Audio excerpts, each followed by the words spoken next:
Το Άγιον Όρος είναι από τους τόπους που έχουν συνδεθεί με την πίστη και τη θρησκεία όσο κανένας άλλος. Οι προσευχές, η ολοκληρωτική αφοσίωση στο Θείο, αλλά και η ασκητική ζωή είναι καθημερινότητα. Όπως επίσης οι ιστορίες και τα θαύματα που συνοδεύουν το Άγιο Όρος είναι πολλά.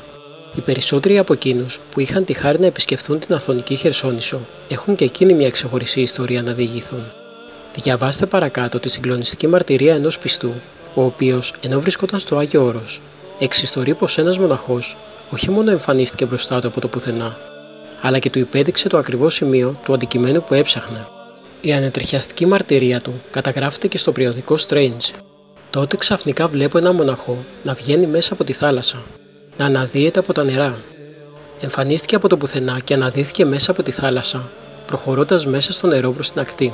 Ανέβηκε το τυχάκι, διέσχισε τον παραλιακό δρόμο και πήρε το ανηφορικό μονοπάτι που οδηγεί από την ακτή προς το μοναστήρι και περνά δίπλα από το έθριο που καθόμουν. Όταν τον είδα να βγαίνει από το νερό, νόμιζα πως είναι μια παρέστησή μου. Αμέσως όμως σκέφτηκα πως εκεί πάντα υπάρχουν πολλοί μοναχοί, είτε που δουλεύουν στο εργοστάσιο ξυλίας, είτε που εργάζονται στα χωράφια, είτε που ψαρεύουν κτλ. Και σκέφτομαι, μήπως βγήκε μέσα από καμία βάρκα που δεν πρόλαβα να δω και την τραβήξανε πίσω από το τυχάκι, έξω από το οπτικό μου πεδίο. Ο μοναχός βγαίνει από τη θάλασσα, περνάει από δίπλα μου και μου λέει: «Τις ευλογίες σου, αδερφέ Ιωάννη», και σκύβει να μου ασπαστεί το χέρι. Εγώ φυσικά το τράβηξα τελείως αστισμένος και σοκαρισμένος, διότι γνώριζε το όνομά μου και το επίθετό μου, όσο και για την παρουσία στο μοναστήρι του γιού μου Τάλο, για τον οποίο έκανε και κάποια φευγαλαία αναφορά. Πριν προλάβω να συνέλθω από το αρχικό σοκ, ο μοναχός μου λέει: «Αυτό που αναζητάτε, αδελφέ, βρίσκεται εκεί», και μου υποδεικνύει το ακριβές σημείο όπου βρίσκεται το σύμβολο που αναζητούσα. Πριν προλάβω να του μιλήσω περισσότερο, γυρίζει και παίρνει την κατηφόρα. Μπαίνει πάλι μέσα στη θάλασσα και χάνεται. Μπήκε πάλι μέσα στο νερό και εξαφανίστηκε από τα μάτια μου.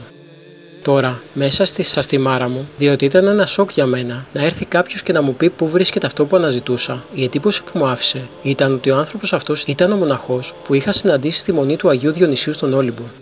Ήταν το φαινότυπό του, και μέσα μου μέχρι τώρα επιμένω πως ήταν αυτός. Νομίζω πως ήταν το ένα και το αυτό φυσικό πρόσωπο.